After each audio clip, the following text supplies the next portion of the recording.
Selamat pagi Taruna, betul-betul kembali dengan saya dalam pembelajaran hari ini, yaitu tentang kemudi, sistem kemudi dan kompas.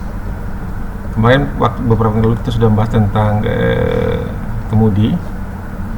Nah, ini kita akan bahas hari ini tentang bagian-bagian daripada radar ataupun bagian-bagian daripada kemudi ya. Sini bisa kita lihat di sini, kita perbesar supaya kamu melihat saya perbesar. Ini adalah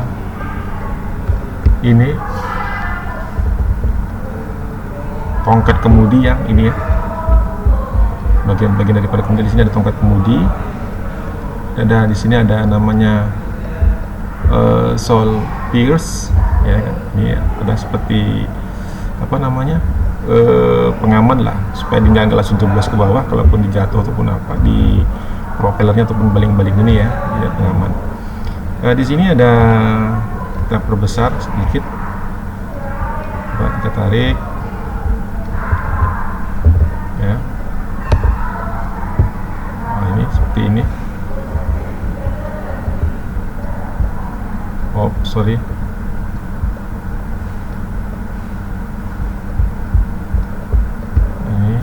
lihat. Nah, di sini ada keterangan, beberapa keterangan. Yang pertama adalah radar horn. Ini dia ya. Ini kemudi ya, kemudi yang agak bisa diputar-putar itu.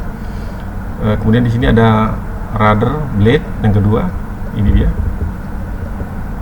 Ya, blade. Terus di sini ada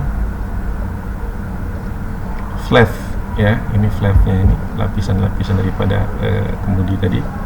Terus ada flap mekanis, ini 4, ini flap mekanis, ini bisa naik turun. Ini seperti poros ataupun as yang bisa berputar ya. Nah, kemudian ini 5, ini tongkatnya ya, radar shock ya. Ini nomor 6 nya ini adalah torpedo. Ini kadang-kadang yang mengunci daripada propeller itu tadi ya. Jadi ini bisa berputar ke kiri ke kanan ya, berputar kemudi itu tadi ya, mau belok kiri atau belok dari sini pengaturannya ya. Kemudian kita lanjut setelah bagian-bagian apa tadi, bagian-bagian radar sudah kita sampaikan. Lalu kita lari ke sini sebentar, kita geser ya, kita kecilkan dulu sebentar ya. Kita lihat, sorry, terlewat. Macam-macam bentuk hubungan propeller dan radar. Ini yang dikatakan dengan apa, konvensional ataupun propeller dan radar terpisah. Ini propellernya ya, ini katakan dengan propeller. Ini radar ataupun kemudi terpisah, konvensional ya. Memiliki efisiensi power 0% ya, efisiensi power ya. Jadi ini terpisah ya, jadi antara propeller dan kemudinya ini terpisah. Ini dikatakan dengan konvensional.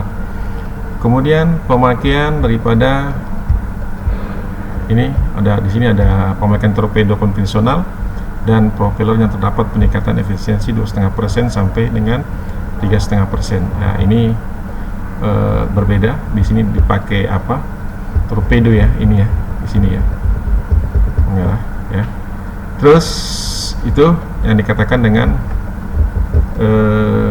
macam-macam bentuk daripada hubungan propeller dan radar ya. Lalu kita lanjut. Di sini ada lagi propeller dan radar yang terpadu dan terdapat peningkatan efisiensi. Ini lebih bagus lagi. Tadi yang pertama tadi konvensional, itu efisiensi 0. Kemudian yang kedua itu ada 10-15% ya. Saya ulang, coba berapa tadi? 2,5% sampai dengan 3,5% efisiensi, peningkatan efisiensinya. Kemudian di sini ada lagi yang sampai 4% hingga 5,1%. Ini propeller dan radar yang terpadu dan terdapat peningkatan efisiensi. Nah, ini terpadu di sini ya. Ya. Di sini propellernya ya. Terus ada lanjut, kita lihat di sini. Bentar. Kembali kepada mesin kemudi ataupun steering gear. Tadi kita sudah lihat propeller ya, dan sistem up dan kemudi, rudder. Kemudian kita lihat mesin kemudi ataupun steering gear. Permesinan bantu yang dirancang khusus untuk menjalankan dan mengendalikan serta sifat olah gerak kapal disebut dengan steering gear. Saya ulang, permesinan bantu yang dirancang khusus untuk menjalankan dan mengendalikan serta sifat olah gerakan kapal disebut dengan steering gear. Yang kedua, steering gear berfungsi untuk membantu kapal berbelok ke arah kiri, port side, dan kanan ataupun starboard side. Ya. Jadi steering gear menghubungkan gerakan mesin kemudi dengan gerakan daun kemudi. Lanjut, persyaratan tentang steering gear ini itu menurut SOLAS 1974 dan Biro Klasifikasi Indonesia. Jadi adalah semua kapal harus dilengkapi dengan steering gear utama dan steering gear bantu, di mana dalam pengoperasian tidak saling mengganggu apabila salah satu mengalami kerusakan. Steering gear utama itu harus mampu mengendalikan kapal pada kecepatan maksimum, dapat memutar kemudi pada posisi 135 derajat menuju ke sisi lain pada sisi lain pada 30 derajat dalam waktu maksimum 28 detik. Ya. Steering gear bantu harus mampu bertahan dalam pengoperasian dan mengarahkan kemudi pada satu sisi 15 derajat menuju ke sisi lain dengan sudut 15 derajat dalam waktu 60 detik pada 50% kecepatan maksimum atau 7 knot. Nah, itu bukan main ya, 1 detik itu memang segitu cukup lama, nggak bisa langsung kita putar tak ke kiri ataupun ke kanan tuh. Yang untuk steering gear bantunya ini harus batas waktunya adalah 60 detik ya.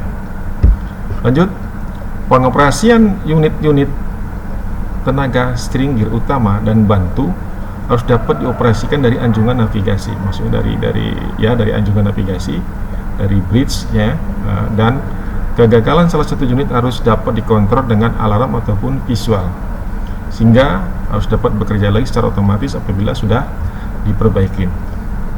Steering gear control harus dipasang pada anjungan navigasi dan ruang steering gear.